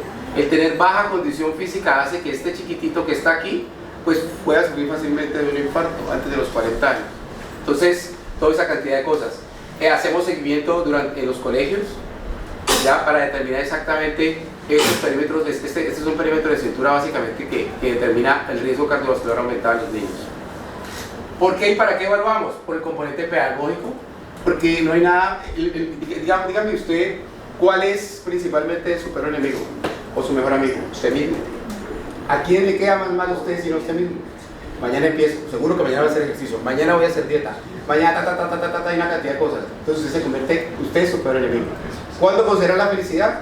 Cuando su peor enemigo se convierta en su mejor amigo. Entonces básicamente, por eso nosotros impulsamos esta parte de la pedagogía, para la superación de ellos mismos, para la salud y su relación con la condición física, todo lo que les acabo de nombrar, para mejorar el rendimiento académico y cognitivo. Una mejor irrigación sanguínea mejora todos los aspectos de la corteza cerebral, la capacidad de atención, concentración, memoria, todo eso lo mejora básicamente el ejercicio físico. Para mejorar el ánimo, la escritura. Un niño que por ejemplo no escribe bien a veces tiene dificultades porque hay músculos que están hipotensos o que definitivamente tiene malas posturas y definitivamente no puede. La mayoría de los niños, hay investigadores, por ejemplo Dietz desde el 2001, que habla que por ejemplo un niño eso tiende a ser mal estudiante y tiende a ser más blanco de bullying. Por tanto, si nosotros combatimos desde la escuela ese tipo de cosas, pues básicamente lo que vamos a hacer es mejorar todos los aspectos cognitivos. ¿Por qué y para qué evaluamos? Porque necesitamos más estudios transversales donde no hay líneas de base y estudios longitudinales, estudios de intervención. Hay que hacer intervención. Somos diferentes. ¿Por qué evaluamos? Porque somos diferentes. Porque en Gran Bretaña tienen a George, y nosotros aquí tenemos a Jorgito. George es totalmente diferente anatómico y fisiológicamente que nuestro Jorgito. No solamente por aspectos, digámoslo así, relacionados con el ADN, sino por aspectos geográficos también. Entonces, la educación física hace básicamente eso. Evalúa y obtiene diferencias a partir de las evaluaciones iniciales. ¿Por qué evaluamos? Porque esta gráfica que les presento aquí es una gráfica de predisposición genética a cualquier tipo de enfermedad, tipo de cánceres, diabetes, síndrome metabólico, y dice básicamente, para resumirla, si usted es activo físicamente y tiene una predisposición genética elevada, pues básicamente la parte del ejercicio físico de alta intensidad o moderado de alta intensidad, pues básicamente te va a proteger para que no expreses ese tipo de genes que tienes ya allí y que la lotería de la vida o en la repartición de las cartas de la vida te tocaron. Si yo tengo una predisposición a sufrir de cáncer de seno, sí, pero lo que no le dicen es que si usted tiene un sobrepeso de 11 kilos por encima de su peso corporal, pues las posibilidades de que lo desarrolle son casi del 40%, y que lo que nos dicen es que el 40% de cualquier tipo de cáncer es prevenible si usted hace ejercicio físico. Si le dieran a la educación física la misma importancia de la historia de las matemáticas, todos seríamos más inteligentes, y se los voy a mostrar ahora más adelante por qué. ¿Qué pasó con el COVID? Pues básicamente el COVID es una enfermedad que nos sorprendió en el 2019 más o menos, se llama COVID-19, pero lo que no nos dicen es que la primera cepa de COVID se descubrió en el año 1967 y fue publicado en la revista Nature. Otra de las cosas es que al del año 2000 ya existía la vacuna para el SARS-CoV-1. Entonces muchas de las cosas que a veces tendemos a decir no nos vacunamos, pues básicamente están relacionadas con el miedo a muchos aspectos, pero pues ya aclarado este aspecto ya sabemos que tenemos 20 años para preparar la segunda vacuna. En Colombia murieron alrededor de hasta el 9 de mayo, habían muerto 140.000 personas, nos habíamos infectado 6 millones de personas y es el equivalente más o menos a la cantidad, digamos así, de muertos por año en Colombia. En Colombia mueren alrededor de 257.000 personas, digámoslo así, por año. Educación física y confinamiento, tasas tristes. 92 entidades oficiales en Cali, solo 344, tienen 344 sedes educativas. No hay profesores de educación física en la básica primaria. No hay ni un nombrado. Y no solamente en Cali, ni en el Valle, en Colombia. No hay ni uno. O sea que esos periodos sensibles de estos chiquititos, por ejemplo la velocidad de reacción, el ser capaz de reaccionar, que viene algo que me va a pegar, una piedra, lo que sea, pues básicamente tiene su periodo sensible y pasa y pasa y pasa. O sea que todas estas poblaciones de estratos económicos 1, 2 y 3 ya vienen con complicaciones. Solo 243 educadores físicos hay nombrados todos están nombrados en secundaria. 4 millones de niños y niñas en periodos sensibles del desarrollo no reciben ni clases de educación física ni clase de arte. En Cali surgió una idea muy interesante y era poder unir la Secretaría de Salud con la Secretaría del Deporte y nombrar monitores mientras podíamos subsidiar eso. Básicamente ese programa desapareció. Aquí hay una infografía, digamos así, una línea de tiempo bien interesante con relación a digamos, investigaciones desde el 2020 hasta el 2021. Hablamos, por ejemplo, de la educación física virtual.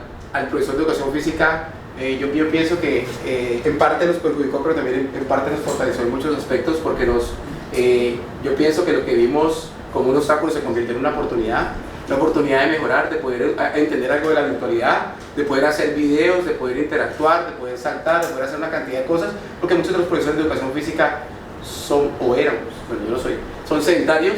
Entonces con la educación física virtual le toca moverse. Entonces esos 150, 300 minutos que dice la Organización Mundial de la Salud, pues allí entraba. Entonces muchos de los profes también sirvieron. A partir de 3 semanas ya hubo alteraciones de alimentación y sueño, desde que estuvimos confinados.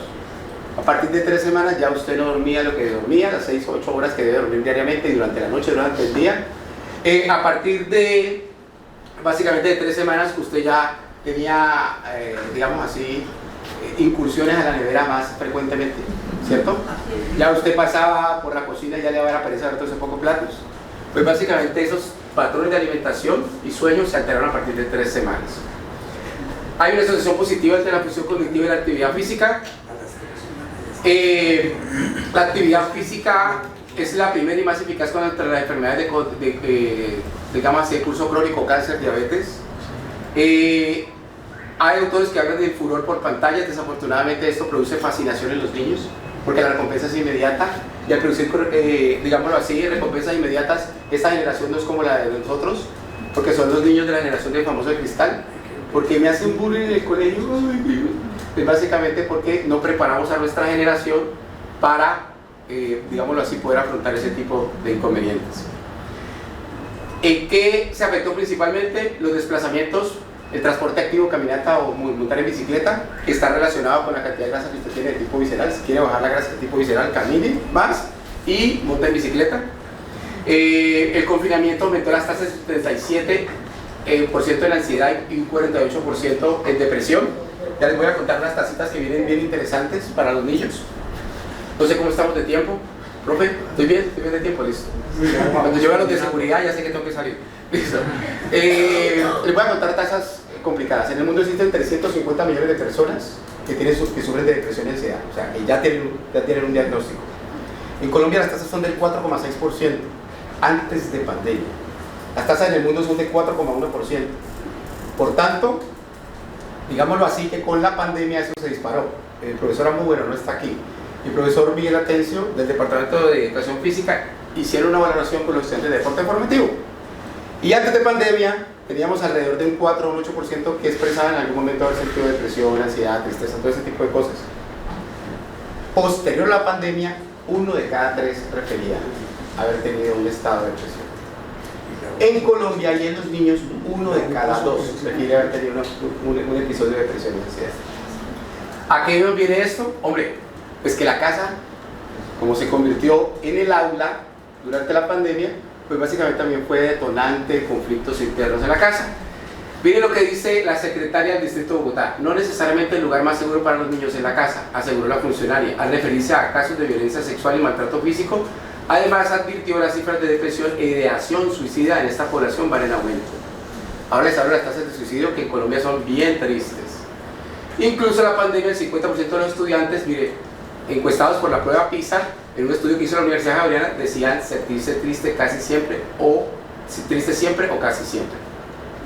Otro de los efectos de la pandemia, hubo una pérdida, digamos, entre el 0.2 al 0.5 en comparación de las pruebas antes de la pandemia y posterior a la pandemia. Las pruebas, a ver, 11. ¿Está relacionado el nivel de actividad física con la apariencia? Sí. Miremos aquí composición corporal. Si un niño tiene bajo peso, este es un puntaje que se hizo en relación a, digámoslo así, la frustración con la apariencia. Es que también me siento conmigo mismo si estoy en normopeso, digamos así, el grado de frustración es más bajo, pero si estoy en sobrepeso o obesidad, mire que el grado de frustración es alarmante. En Colombia se suicidan 2.550 personas por año, lo que equivale a que cada día se suicidan 7 personas, o sea que cada 3,45 minutos una persona se suicida en Colombia. En el mundo la tasa es de 40%. Perdón, en el mundo es cada 40 segundos se suicida una persona en el mundo. ¿Cuál es la principal estrategia no farmacológica? El ejercicio físico. Porque mejora la cantidad de calmodulinas, noradrenalina, epinefrina, todas las inas, que son los neurotransmisores, básicamente y serotoninas, que son neurotransmisores que son importantes para el desarrollo, digamos así, cognitivo de la persona. ¿Cuántas de estos? ¿Cuántos se suicidan mal? ¿Cuáles se suicidan mal? ¿Los hombres o las mujeres? ¿Qué creen ustedes? Los hombres.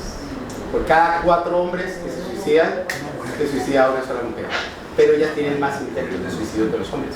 Lo que pasa es que no lo llevan a cabo. Algún día les hablaré, pues, básicamente por qué los hombres lo logran más, porque lo intentan más las mujeres. Entonces, estas son algunas de las cosas que se hacen en nuestra clase de educación física. No solamente es deportes, como ustedes lo ven, usamos escuelas de formación deportiva, trabajamos los valores, una gran cantidad de cosas. Esos son estudios que se han hecho. Este es el estudio Biopescol que nosotros hicimos, es un estudio básicamente para determinación en niñas y niños de colegios públicos y privados, primaria, bachillerato, entre los 8 y los 18 años, y medimos toda esta cantidad de cosas para determinar exactamente qué es lo que está pasando con nuestros niños. ¿A qué llegamos? A que las niñas están menstruando antes de lo que deben menstruar. Pero uno dirá, bueno, ¿eso qué tiene que ver? Pues básicamente cuando hay, digamos así, un adelantamiento de casi 2 años en los problemas de menstruación, pues las posibilidades de riesgo cardiovascular, cánceres de ovarios, cánceres de endometriales, todo lo que sean cánceres relacionados con los aspectos hormonales están disparadas. O sea que estas chicas van a el climaterio, digámoslo como tal, van a llegar a la menopausia antes de lo que deben llegar. Todos esos son estudios que se pueden hacer durante la clase de educación física. A esto debe apuntar la educación física, a esto debe apuntar la educación física, a que nosotros podamos desde estudios de nosotros hacer comparaciones con otros países y determinar qué está pasando. Ya a partir de pruebas muy sencillas, como sacar a correr los muchachos. Hay un test que nosotros llamamos el test del eje, que es muy sencillo y nos puede, con un porcentaje de exactitud casi de las pruebas, digamos así, estándares, casi un 0,8%, o sea, una correlación alta del 0,8%. Estas son las líneas, profe, ¿cómo estoy de tiempo? Ya estoy de la seguridad, listo. Estas son algunas de las cosas. No preguntes qué puedo hacer por la universidad, sino qué puede hacer la universidad por mí, sino qué puedo hacer yo por la universidad. El departamento abrió este programa para los funcionarios, para que todos los que quieran incorporarse también lo hagan. Están vinculados monitores y también líneas de investigación. Estos son los semilleros, estos son los proyectos. Bueno, afortunadamente no alcancé a hablar de estos proyectos muy hermosos que nosotros tenemos. En los 2 grupos de investigación, el grupo INCIDE, dirigido por el profesor Santiago Arboleda, que ustedes lo conocen, y el grupo Grindis, dirigido por la profesora Elena Conovalova, dirige todos estos proyectos básicamente. Aquí son proyectos que sacamos desde ADN en adelante. para determinar si usted tiene posibilidades de sufrir de obesidad, síndrome metabólico o Alzheimer inclusive. Hay un gen que sacamos aquí a 500 estudiantes, claro, a 500 estudiantes acá, obviamente todo es autofinanciado.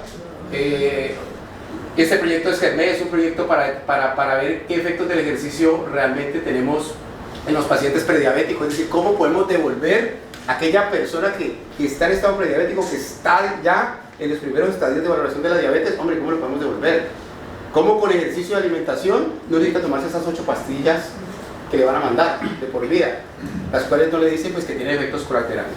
Este proyecto es el de niños que les acabo de mostrar, y este es el proyecto Happy Ager, es un proyecto muy bonito que se hace con los jubilados aquí en la universidad, con el servicio médico de la universidad, aquellas personas que básicamente tienen buena condición física, tienen menos posibilidades de caerse y de fracturarse. El 50% de los adultos mayores que se caen y se fracturan cadera o fémur mueren en el primer año después de la caída. Proyecto Emotion, que es el proyecto que les hablé también de lo que son los aspectos de la parte emocional de los estudiantes. Proyectos de semillero, todos estos. Estamos en la campaña de no al maltrato infantil, y muy gracias por escuchar. Indirectamente allí la pertinencia de este seminario que estamos proponiendo, porque como nos ha mostrado el profesor Hugo y el profesor Guillermo, nos plantean la pertinencia del seminario en términos del carácter local que tienen los problemas que se están proponiendo para tratar acá. A mí me gustaría, y sobre todo frente a la ausencia pues por fuerza mayor del profesor Javier Duque, que el profesor Javier Fallat, nuestro decano, pero no solo como decano, sino también como integrante del comité coordinador de este seminario, nos complementara un poco las ideas de ponernos en contexto, puesto que este es uno de los seminarios o de las actividades que le vamos a dar continuidad en el resto del semestre y del año. Y entonces, como para pues, plantearnos más los temas que incluso en la intervención que ustedes hagan con sus comentarios y sus preguntas, entonces para que la ubiquemos en el contexto del seminario, profesor Javier. Bueno, buenos días a todas y todos. Pues obviamente no tengo preparado unos elementos, pero vale la pena argumentar algunas cosas. O sea, esta propuesta de seminario es el resultado de una discusión que se da al interior del Consejo de Facultad sobre lo que está pasando en la universidad con respecto al retorno en términos de pandemia y en términos de conflicto social. ¿Sí? Inclusive ahí tuvimos un debate, bueno, no allí en el Consejo de Facultad, sino en ese Consejo de Facultad a finales de febrero se define que el profesor Javier Duque, el profesor Evelio Bedoya y mi persona conformáramos una comisión para organizar el seminario que se llamaría así, Universidad, Pandemia y Conflicto Social, ¿sí? Aprovechando pues la semana maestra, vimos que era importante hacer el lanzamiento y hacerlo en el contexto de lo que venimos trabajando en esta semana maestra.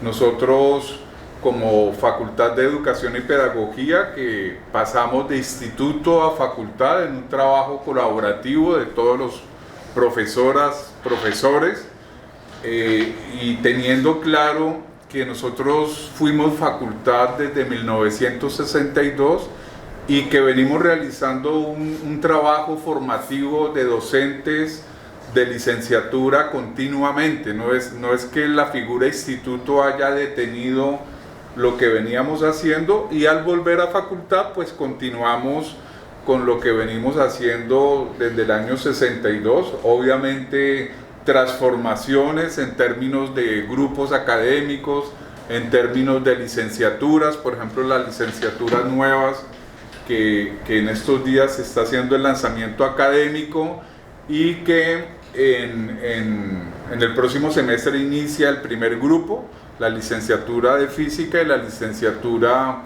de educación infantil. Entonces, digamos, claro, hay transformaciones, hay cambios de acuerdo a los grupos académicos, a las líneas de investigación, a la forma como se ha venido trabajando en investigación, en proyección social, a los dilemas, las preguntas que nos hacemos. Y entonces la Semana Maestra, en tanto que estamos realizando como facultad el plan estratégico de desarrollo, todas las preguntas que se han hecho tienen que ver con la posibilidad de que distintos actores nos aporten a ese plan de desarrollo. Entonces, frente al seminario, la pregunta que tiene que ver, bueno, ¿y la universidad qué ha hecho? Y nosotros como facultad, con respecto al retorno en pandemia y con respecto al conflicto social.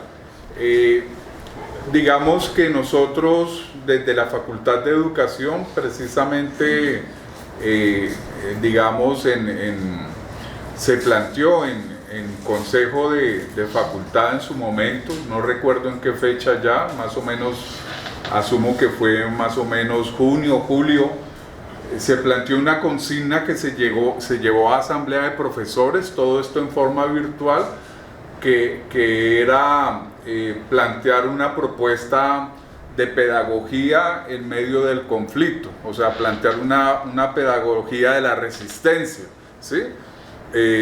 Digamos, porque se estaba hablando en ese momento de cómo la universidad responde a la situación, pero también cómo los profesores respondíamos a la situación. O sea, eso en el contexto de una asamblea profesoral virtual, donde no recuerdo bien si habían más o menos 300 profes conectados, y un poco la discusión era si teníamos capacidad individual o capacidad grupal de hacer presencia en los puntos de resistencia, y nosotros qué podríamos hacer.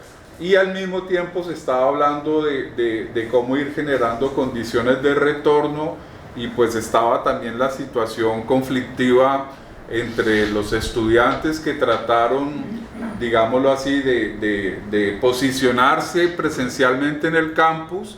Ustedes, yo creo que recuerdan esa situación, que hubo entrada de la policía, bueno, hubo un conflicto allí bastante complicado. Entonces allí estuvimos hablando de una pedagogía de la resistencia. ¿En términos de qué? En términos de que necesariamente volver al campus o volver a clases no significaba volver de la misma manera. O sea, que inclusive los cursos no podían tener el mismo contenido, así fuera virtual, en pantalla. Inclusive había la pregunta, ¿será que lo que hacemos en los cursos, sea cualquiera el nombre o cualquiera el contenido de los cursos, el tema de la condición humana no es válida? O sea, el tema del estallido social como un ejercicio que en Cali lo sentimos muy fuerte. Bueno, en ese momento estábamos pues los puntos de resistencia, estábamos los que pudimos salir a las marchas. O sea, había un tema muy fuerte de que si solamente la academia respondía en términos convencionales, lo voy a decir así figuradamente, en comer texto y ser examinado según el texto que se come, o si la academia podía participar también de la protesta social. Obviamente muchos profes a título personal y a título individual lo hicieron. El caso del profesor Alberto Bodorques de la Facultad de Ciencias, quien se tomó como bandera todo este proyecto de Universidad para el Barrio. No solamente el profesor Alberto Bodorques, lo nombro a él porque él en última se convirtió en la figura dentro de la universidad que ayudaba a coordinar, pero hubo muchos profesores de filosofía, profesores de distintas facultades que hicieron presencia allí, sobre todo profesores catedráticos, hay que decirlo, sobre todo de aquí, de estudios políticos, de muchos, digámoslo así, si contáramos cuántos profesores aportaron a ir a los puntos de resistencia, a hacer conversaciones, serían muchos.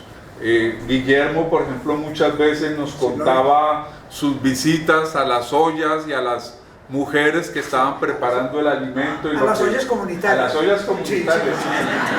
Puede quedar alguna cosa rara ahí.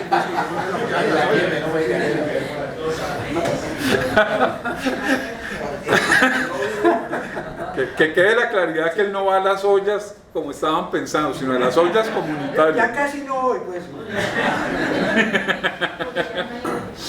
Entonces, como que hubo muchas experiencias que fueron muy particulares.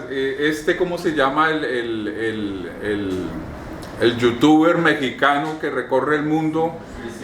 Yo salí en el programa de youtuber porque en una de las marchas me entrevistó. Entonces ahí mismo todo el mundo, uy, mi profe, vea al profe allí, mandaban los WhatsApp, el profe ¿cómo se llama el youtuber, el mexicano? Luisito. ¿Cómo? Luisito. Eso. El Luisito y todo el mundo. O sea, digamos que hubo de todas maneras, y las discusiones en las asambleas, que eso fue importante, las discusiones en las asambleas fueron importantes. Claro, para nosotros hacer asamblea virtual, y hubo más presencia en las asambleas virtuales que lo que ha habido en las asambleas presenciales de los profesores. Entonces digamos que hay un panorama allí pendiente de la universidad que puede hacer. Sí, o sea, nosotros venimos de unas tradiciones donde la universidad históricamente ha sido un lugar donde se reflexiona sobre los hechos, sobre lo que va pasando. O sea, históricamente la universidad siempre ha cumplido una función, digamos, dialéctica y problematizadora de los hechos sociales. Y bueno, por ejemplo, Socioeconomía produjo un libro, el grupo de Historia de la Práctica Pedagógica produjo un libro de reflexión sobre pedagogía en medio de pandemia. O sea, hubo producciones. Si miramos extensamente, yo creo que Guillermo de alguna manera también lo dijo, si miramos extensamente hay textos, hay reflexiones, hay gente que se ha dedicado. Si abrimos ahorita en pantalla educación y pandemia, van a salir muchas reflexiones. En la Argentina, o sea, en todo el mundo se produjo, ¿sí? Reflexiones. Pero ahora, como dijo Guillermo, pareciera que volvimos a la normalidad. Pero entonces la gran pregunta, si es una normalidad consciente o si es una normalidad que corresponde más bien a la dinámica de que, digámoslo así, somos muy cortoplacistas como sociedad, como seres humanos, somos muy cortoplacistas con respecto a analizar, a acumular experiencias en el sentido reflexivo. O sea, sobre todo Colombia pasamos de un hecho a otro y pareciera ser que nos olvidamos inmediatamente de lo que nos ocurrió. Yo creo que la reflexión que se propone para este seminario y que está planteado que lo hagamos todo el año, no solamente las 4 sesiones que podríamos hacer de aquí a agosto pensando una sesión mensual, sino todo el año, porque necesariamente hay que hacernos unas preguntas grandes. O sea, no solamente cuál es el nivel que tiene la universidad y quienes la habitamos en términos de cierta, digámoslo así, falta de cuidado. O sea, falta de cuidado no solamente físico, como lo mostraba Hugo, no solamente corporal, de resistencia activa frente a un riesgo, sino también en el sentido político y pedagógico. O sea, nosotros somos una sociedad, en términos de la vida universitaria, una sociedad muy propensa al riesgo permanentemente. Claro, digamos, cuando ocurre una situación como es, por ejemplo, el tema de la toma de la Paso Ancho con papas bombas y todo esto por grupos de estudiantes, con toda la parafernalia como se hace. Hace mucho rato la universidad encontró una fórmula para tratar de disminuir el riesgo, que es inmediatamente evacuar, ¿no? Dar orden de evacuación, y eso ha sido efectivo porque disminuye el riesgo. Tengan en cuenta que cuando se han asesinado estudiantes dentro del campus en medio del conflicto, ha sido por la presencia misma, o sea, porque sí, o sea, eso ha sido real. Cuando lo del chico Johnny Silva, pero también cuando lo de lo de César García, o sea, en diferentes episodios de estudiantes que fueron asesinados por la policía dentro del campus, digamos, tenía que ver con que había mucha gente aquí metida. Hay que tener en cuenta que el hecho de Johnny Silva, él venía corriendo, digamos, del paso peatonal allí hacia esta parte administrativa, y él tenía, porque él estaba ya mirando, él tenía un problema de movilidad y él estaba ya mirando y se viene hacia acá, y los policías que venían con armas, digamos, entre comillas, no oficiales, venían de allá hacia acá porque un grupo había ido hacia allá a confrontarlos y venían hacia acá disparando, y Johnny Silva se quedó atrás entre los grupos que estaba allá y empezó a correr hacia acá porque venía la policía disparando. Él pues se quedó atrás porque no podía y le disparan. Inclusive los mismos chicos ubicaron quién fue el que le disparó, y eso fue claro quién le disparó, se hizo la denuncia y al tipo lo sacan de la región y nunca más se supo nada. Obviamente, digamos, la demanda que hace la familia gana la demanda, pero eso no ha pasado nada, ¿sí? O sea, me fui a esa reflexión porque somos una sociedad de alto riesgo y somos una sociedad de mucho cuidado. Entonces, cuando se dice retornar implica una condición de riesgo. Todo lo que dijeron, que si se usaba el tapabocas, que si se anunció, de todas maneras yo como decano estoy asistiendo al consejo académico y obviamente allí se demuestra en el proceso la cantidad, digamos, de atenciones que ha hecho el servicio de salud, el tema de salud laboral, de salud ocupacional, y la dimensión de lo que se ha hecho, ¿sí? Pero la pregunta que tenemos que hacernos hoy en esta reflexión, en este seminario hasta diciembre, vamos a hacer, todavía no nos hemos sentado a mirar qué invitados posibles, por ejemplo, para la siguiente sesión, pero las preguntas tienen que ver cómo pensar el retorno y la relación universidad-pandemia, universidad-conflicto social, desde esa perspectiva de una sociedad en riesgo, de una comunidad en riesgo, ¿sí? Entonces es importante como distintas posturas, por ejemplo, que haya en algún momento que haya una postura desde salud, o sea, que tienen que decir la Facultad de Salud al respecto, en algún momento una postura que nos lo digan desde salud mental, que también es importante, o sea, Hugo nos da unos datos, pero también hay gente que está elaborando sobre qué pasó y qué viene pasando. Por eso hay que entender una cosa muy compleja, que fue el momento. O sea, estamos en pandemia, estamos encerrados, estamos en unas situaciones y el gobierno define una política que hace que la gente salga, que la gente estalle. O sea, hay una relación entre el encierro de pandemia, condiciones económicas, socioeconómicas y el estallido social.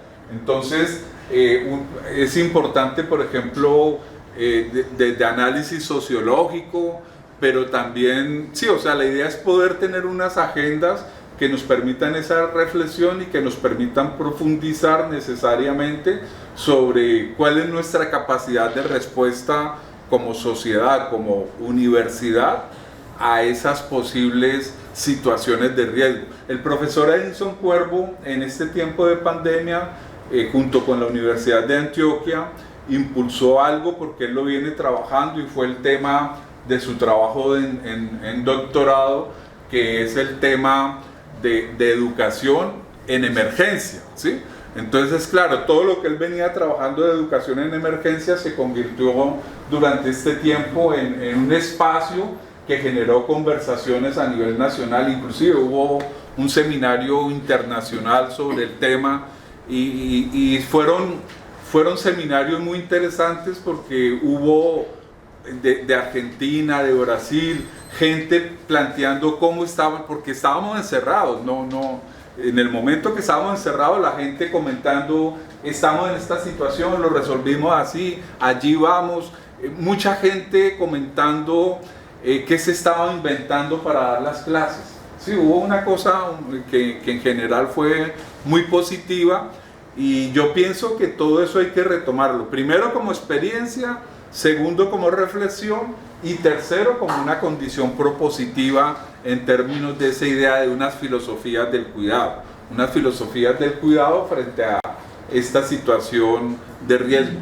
Sería eso, muchas gracias. Sí, y en ese orden de idea de la última expresión de las proposiciones, por ejemplo, pues, tanto la comisión como individualmente y en el consejo y en otros escenarios, pues se ha venido trabajando por el momento, digamos, como dice la canción de Ana y Jaime, con un poco de dispersión, pero la propuesta es que pensemos, valga la repetición, en propuestas, además pues de reflexiones que la sustentan, para nosotros seguir avanzando en este desarrollo del seminario.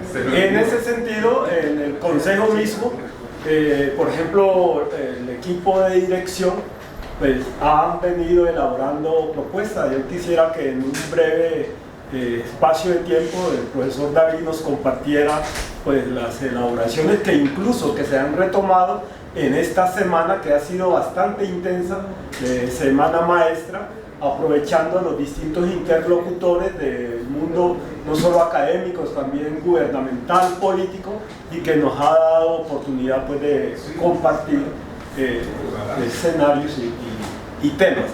Voy a hacer una propuesta con un resumen, porque pues, no soy ponente, pero sí quiero hacer el planteamiento aquí al interior del seminario, de unas reflexiones que he compartido con varios colegas, con el profesor Rafael, con el profesor Duque,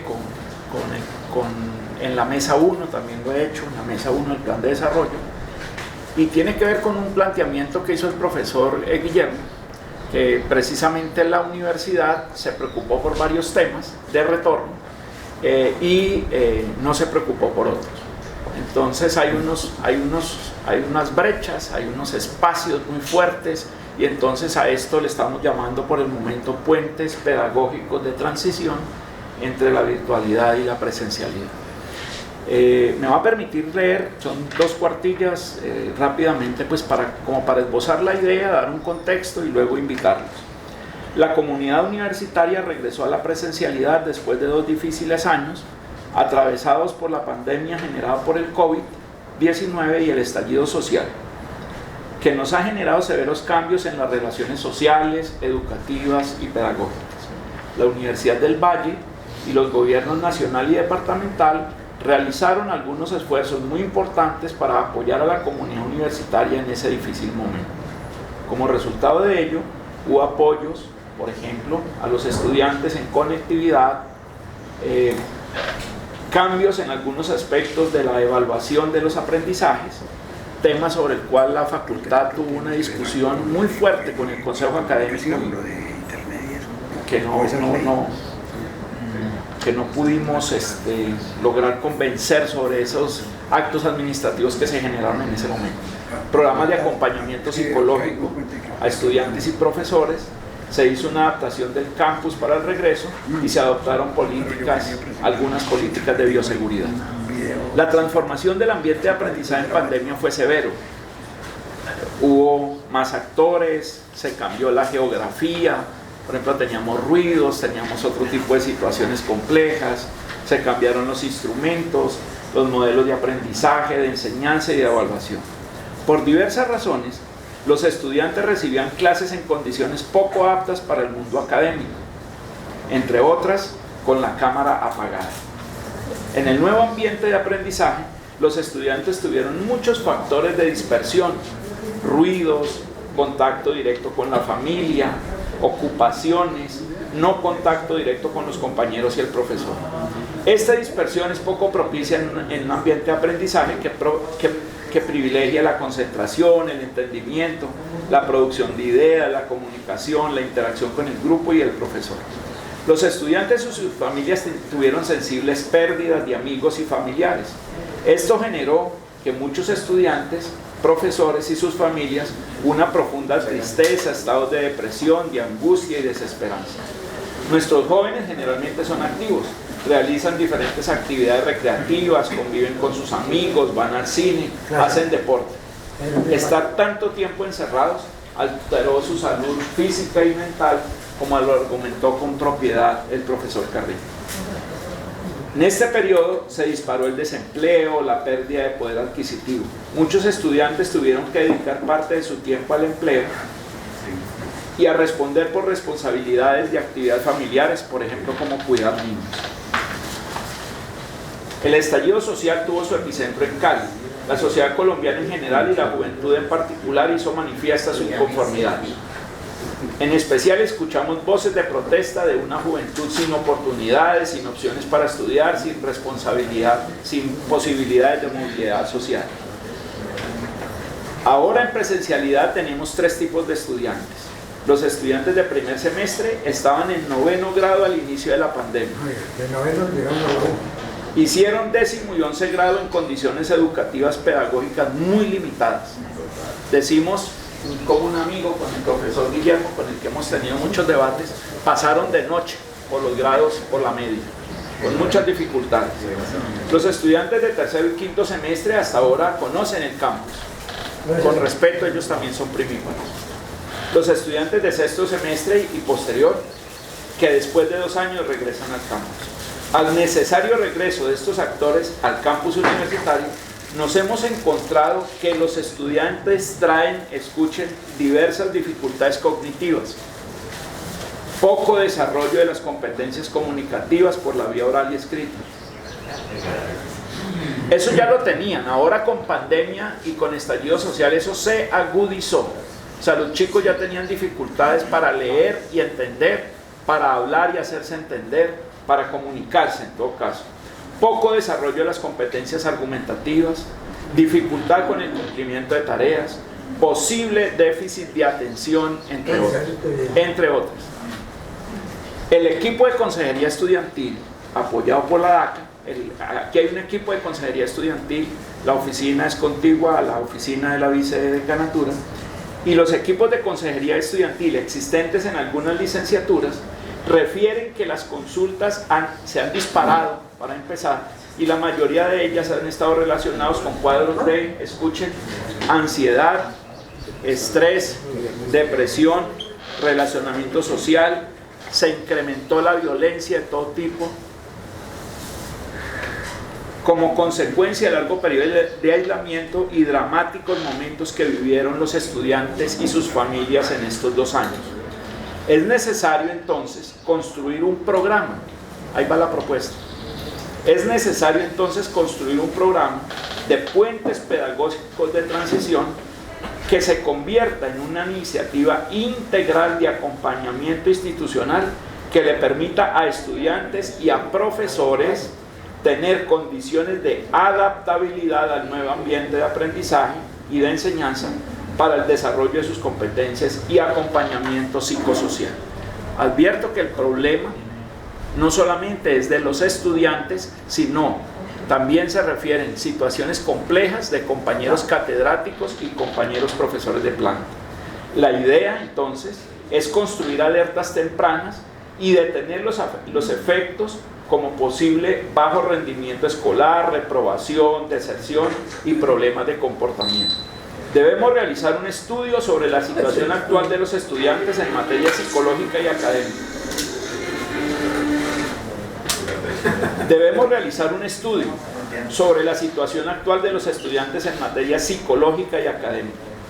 Por razones académicas y éticas, sobre todo, debemos entender con claridad lo que está ocurriendo. Entonces, la solicitud, esta discusión se dio en el comité local de currículo, se llevó al comité central de currículo, se interesan mucho en esta situación, o sea que la situación que está viviendo la Facultad de Educación y Pedagogía no es exclusiva nuestra.